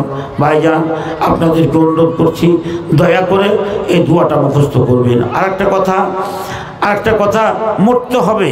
এই যে হাতটা আমার আছে রাখা আছে, এইভাবে হাতটা আপনি যখন নামাজ শুরু করবেন তো সিজদার জায়গাতে দেখবেন, কিন্তু সিজদার জায়গাতে তাকাইবেন একমাত্র, কিন্তু যখন আত্তাহিয়াত পড়বেন তখন কিন্তু এই আঙ্গুলের দিকে দেখবেন, আঙ্গুলটা এমনি করে হিলাবেন।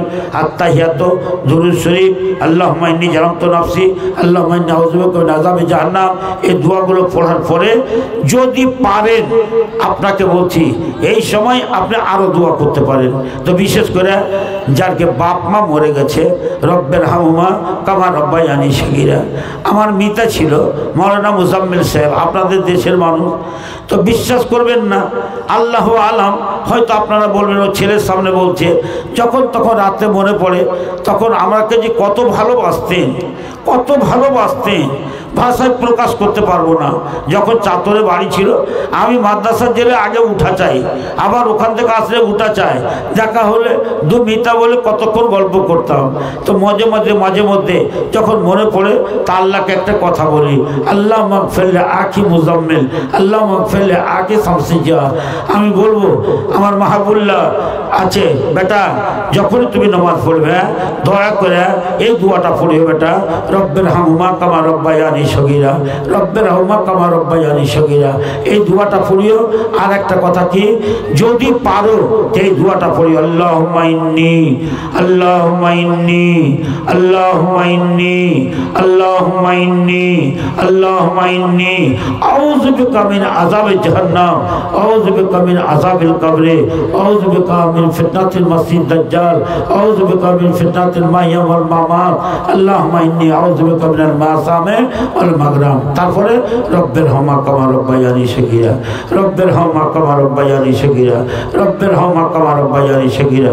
অবশ্যই আমার মা বোনেরা, আল্লাহ নবীর আগের পিছের গুনাহ মাফ ছিল, তবু কি করতেন, আস্তাগফিরুল্লাহ, ভাই আস্তাগফিরুল্লাহ 100 বার পড়তেন, আস্তাগফিরুল্লাহ ওয়াতুবু ইলাইহি 70 বারের বেশি পড়তেন।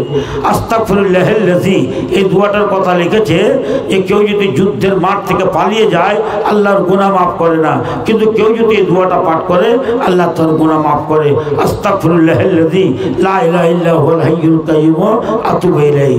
তারপরে একটা দোয়া আছে, আমার মা বোন তোমাদের বলে যাচ্ছি, ফজরের নামাজ পড়ার পরে এই দোয়াটা তোমরা অবশ্যই পড়বে। কি, আল্লাহুম্মা আনতা রাব্বি লা ইলাহা ইল্লা আনতা খালাকতানি আনা আবদুকা ওয়া আনা আলা আহদিকা ওয়া ওয়াদিকা মাস্তাতাতু আউযু বিকা মিন শাররি মা সানাতু ওয়া বুলকা বিনি'মাতিকা আলাইয়া ওয়া বুবি যামবি ফাগফিরলি ফাইন্নাহু লা ইয়াগফিরু যুনুবা ইল্লা আনতা। সোনামণি মায়েরা শুনো, এ কি ঠান্ডা দেখছো, কবরে ঠান্ডা হবে না গরম হবে? এ কি গরম দেখছো, কবরে কি গরম হবে? এই দোয়া অবশ্যই তুমি আল্লাহর কাছে করবে, এই দোয়া আল্লাহর কাছে অবশ্যই করবে, আল্লাহর কাছে দোয়া করবে। আল্লাহ নবী বলছেন, ফজরের নামাজ পড়ার পরে কেউ যদি এই দোয়াটা পাঠ করে মরে যায়, সন্ধ্যা হতে হতে সে জান্নাতি। যদি মাগরিবের নামাজ পড়ার পরে এই দোয়াটা সাইয়্যিদুল ইস্তিগফার কেউ পাঠ করে রাতের মধ্যে যদি সে মরে যায় তবে সে জান্নাতি।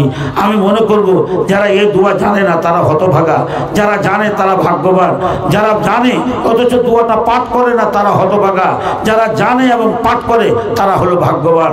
যারা জানে না আবার শিখার চেষ্টা করে যে আজকে থেকে আর দেরি করবো না, 1 থেকে 2 দিনের মধ্যে এই দোয়াটা আমি মুখস্থ করব, আর প্রত্যেক দিন সকাল সন্ধ্যায় এই দোয়াটা পড়বে। আমার সোনামণি মা বোনেরা, এবার আপনারা কি একটা কথা বলে আপনাদেরকে হুঁশিয়ারি দিয়ে আমি চলে যাব। কথাটা মা বোন ভাইরা একটু ভালো করে শুনেন। আপনি 7টা জিনিসের চিন্তা করিয়েন, আপনাকে বলে যাচ্ছি আমি মা বোন, সে 7টা জিনিস কি? 1 নম্বর, মৌতের সময়, মৌতের শক্তি, মৌতের জাকান্দানি খুব বিরাট জিনিস, 1 নম্বর। 2 নম্বর, যখন তুমি মরবে কবরে তোমাকে 3টা প্রশ্ন হবে, সেই 3টা প্রশ্নের উত্তর তুমি সঠিকভাবে দিতে পারবে কিনা এই চিন্তাটা তুমি আল্লাহর কাছে করিও। নাম্বার 3, তুমি যখন কবরে থাকবে কবরের আযাব থেকে তুমি আল্লাহর কাছে মুক্তি চেও। নাম্বার 4, এখনই মুক্তি চেয়ে। নাম্বার 4, কবর থেকে যখন তুমি উঠবে আল্লাহ তোমার ডান হাতে আমলনামা দিবে না বাম হাতে আমলনামা দিবে তুমি জানো না, কাজে আল্লাহর কাছে দোয়া করিও, আল্লাহ তুমি আমার ডান হাতে আমলনামা দিও। নাম্বার 5, তুমি যখন মা উঠবে উলঙ্গ হয়ে তখন তোমাকে ফুল সিরাত পার হতে হবে। এইগুলা হাসি মজাকের কথা নয়, ওই ফুল সিরাতটা হবে চুল থেকে পাতলা তেজ তালওয়ার। সেই ফুল সিরাতে পার হতে গিয়ে যেন তুমি মুখের ভরে জাহান্নামে না পড়ে যাও, আল্লাহর কাছে পানা চাইতে হবে। নাম্বার 6, সেই দিন এমন একটা দিন হবে কোনো ছায়া থাকবে না, আল্লাহর আরশের ছায়া বাঁধে। সেই দিন আল্লাহর আরশের ছায়ার তলায় আল্লাহ যেন আমাকে জায়গা দেয়, দোয়া করবেন। নাম্বার 7 নম্বর যেটা কথা বলছি, আল্লাহ হাউজে কাউসারের পানি ছাড়া সেদিন কোনো পানি থাকবে না, হাউজে কাউসারের পানি যেন আমরা পান করতে পাই। কিন্তু একটা জিনিস সবসময় মনে রাখবেন, কেউ যদি বেদাত কাজ করে, জানতে পারছে এটা বেদাত, আল্লাহ নবী করেননি, যারা সত্ত্বেও যদি এই বেদাত করে তবে তারা কিন্তু এই হাউজে কাউসারের পানি পান করতে পাবে না। এই 7টা জিনিসের পরে আল্লাহর কাছে আল্লাহ বলছেন নাযাউল মাওয়াজিন আল কিসতাল ইয়াউমিল কিয়ামা, কিয়ামতের দিন ইনসাফের তারাজু কায়েম করবে। ফাম্মা মান শাকালাত মাওয়াজিনহু ফাহুয়া ফি ইশাতি রাদিয়া। মা বোন, সেদিন তোমার জীবনের যত গুনাহ এক পাল্লায়, যত নেকি এক পাল্লায়, তোমার নেকির পাল্লাটা যদি ভারী হয়ে যায় তবে তুমি জান্নাতি, আর নেকির পাল্লা যদি হালকা হয়ে যায় তবে তুমি যাবে জাহান্নামে। এসো আজকে এই যে মায়ের যে মাদ্রাসা, মহিলা মাদ্রাসা, একটা মা যদি এখান থেকে তৈরি হয় 100টা মার সমান কাজ দেবে। একটা মা যদি তৈরি হয়, আমি বিদায়কালে একটাই কথা বলে যাব, মা বোনেরা সবাই দোয়া করিও, আল্লাহ যেন একটা আলেমা মেয়ের আমি মা হতে পারি, একটা আলেমা মেয়ের যেন আমি বাপ হতে পারি, আমি একটা আলেমা মেয়ের যেন স্বামী হতে পারি, আমি যেন একটা আলেমা মেয়ের আল্লাহ যেন আমি বেটা হতে পারি। একটা আলেমা মেয়ের পেট থেকে যদি আমি জন্ম নিতাম তো কতখানি হতো। একটা আলেমার কত বড় দাম আছে। আল্লাহ নবী বলছেন যারা তালবির তারা যখন হাঁটে তাদের পায়ের তলে আল্লাহ ফেরেশতারা পার বিছিয়ে দেয়। আর যদি আলেমা যারা হয়, আল্লাহর আকাশ জমিনের কীট পতঙ্গ সব কিছু তো ইস্তেগফার করেই, এমন পর্যন্ত সমুদ্রের পেটে ভিতরে যে মাছগুলো আছে মাছগুলো তাদের জন্য ইস্তেগফার করে। কাজে খুবই খুশি হলাম, আপনারা দানও করেছেন মান্নাম ভাই মানাওয়ার হোসেন সাহেবের সাথে। আমি আর একটা কথা আপনাদেরকে বলে দিই, আমি আপনাদের মেহমান। কেমন মেহমান? আল্লাহ নবী যেদিন নবী হলেন, একটু থামেন, আল্লাহ নবী যেদিন নবী হলেন, কথা শুনেন, আল্লাহ নবী যেদিন নবী হলেন, আল্লাহ নবী যেদিন নবী হলেন সেদিন খাদিজাকে বলছে লাকাদ খাসিতু আলা নাফসি, খাদিজা রে আমি বোধহয় বাঁচবো না, আমাকে ভয় লাগছে। আল্লাহ নবীকে খাদিজা বলছেন না, কখনো না, যার মধ্যে 5টা গুণ থাকবে আল্লাহ তাকে কখনোই ধ্বংস করবে না। তার মধ্যে একটা হলো যে আপনি সত্য কথা বলেন, আর একটা কথা হলো তাকরির জাইফা, আপনি মেহমানের সম্মান করেন। আপনার বাড়িতে যদি মেহমান আছে, ভাইজান আমার বাড়িতে খাবার আছে, আপনার খেতে দিতে গেলে যে আমার সম্মান হলো না, এই যে এতক্ষণ ধরে বসে আপনারা আমার 2টা কথা শুনলেন, এটাই আমার সম্মান করা হলো। তাকরির জাইফা, কোনো মেহমান যদি বাড়িতে আসে তাকে খবরদার অপমান করবেন না। আমি আপনাদের মেহমান, কাজেই আপনাদের কাছে একটাই কথা বলবো আমি, সে কথাটা কি,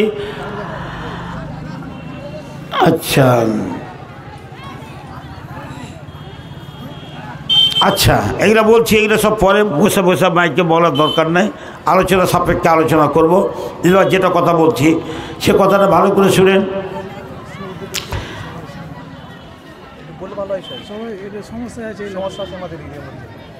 মতভেদী মশলা, এটা মতভেদী বলেই তো দিলাম, মতভেদ বুঝলে না, ইখতিলাফ, আলেমের মধ্যে ইখতিলাফ আছে। আচ্ছা, তো হ্যাঁ আমি কি বলছিলাম, হ্যাঁ তো আমি যেটা কথা বলছিলাম, আপনারা, আমি আপনাদের মেহমান, আপনাদের কাছ থেকে আমি চলে যাব, আর আমি চলে যেতে গেলেই বাস আপনাদের, আমি চলে যেতে গেলেই আপনাদের সভা শেষ হয়ে যাবে। এখন এই মহিলা মাদ্রাসার জন্য আমি একটা কথা বলবো, আপনাদের কাছে অনুরোধ করব যে বেটা বুলুগুল মারাম কয়টা মেয়ে পড়ছে? 6টা মেয়ে বুলুগুল মারাম পড়ছে। আমি বেশি নিব না, 6টা মেয়ের জন্য 1 ব্যাগ করে 6 ব্যাগ স্যামিট নেব। আচ্ছা ভাই, একটা লোক কেউ বলবেন যে আমি 6 ব্যাগ স্যামিট দেবো? বুলুগুল মারাম শুনে আজকে এত খুশি হলাম যে মেয়েগুলো আলেফ বে পড়তে পারছিল না, গত বছর এসেছিলাম তো হেদাতুন নূহ পড়ছিল, আর এবার ফের দেখছি বুলবুল মোরাম পড়ছে একটা হাদিস, তো 6টা মেয়ে পড়ছে।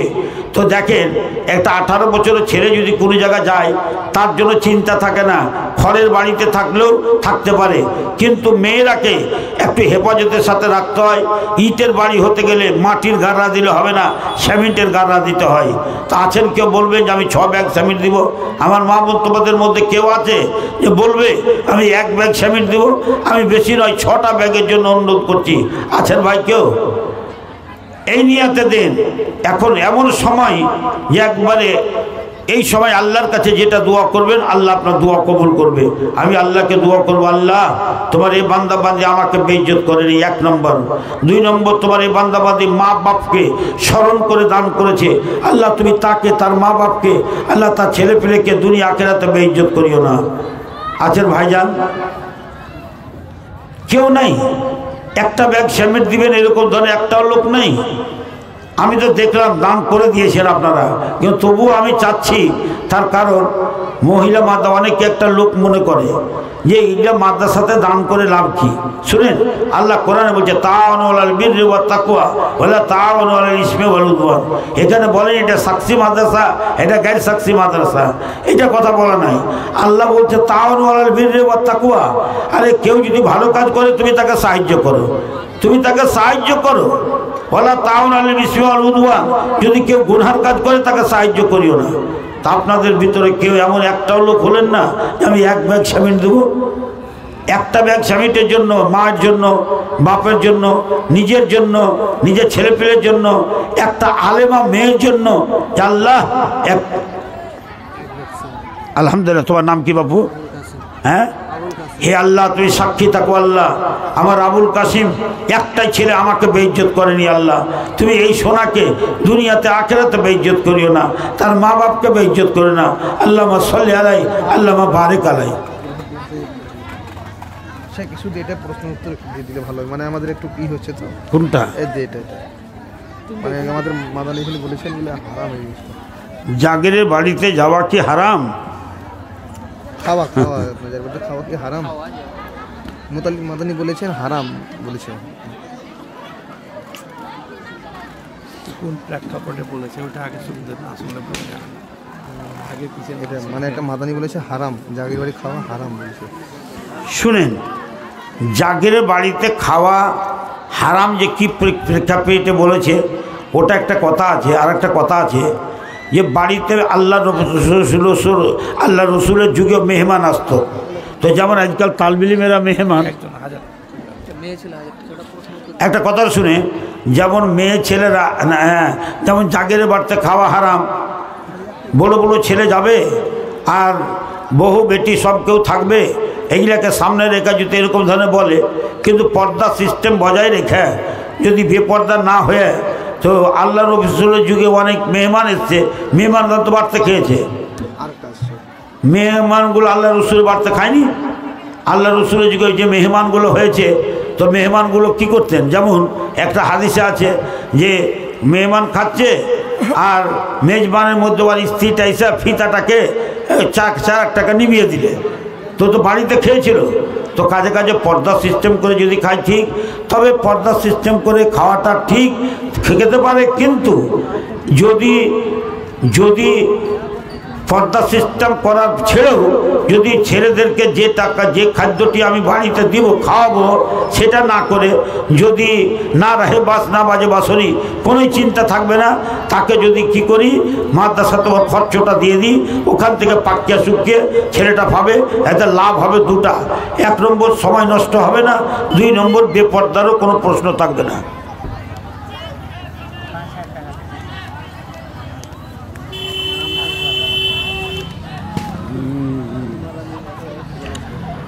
নামাজে কি মাথায় টুপি দিতে হবে এটাই বলছিলে?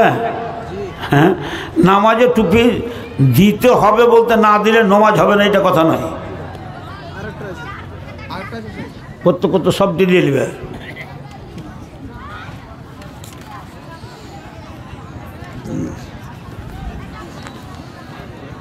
বর্তমানে বকরি খাসি সবারই ফসল খেয়ে বড় হচ্ছে, এই ধরনের পশু দিয়ে কি কুরবানি দেওয়া যাবে? কখনো না।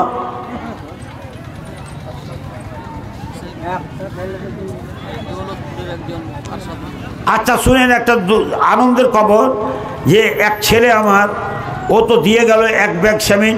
আমি যে 6টা ব্যাগ সেমিন চেয়েছিলাম, এক মা আমার একাই 2 ব্যাগ সেমিন 1000 টাকা দান করেছে, তো 3 ব্যাগ হয়ে গেল। 4 নম্বরে কেউ হবে?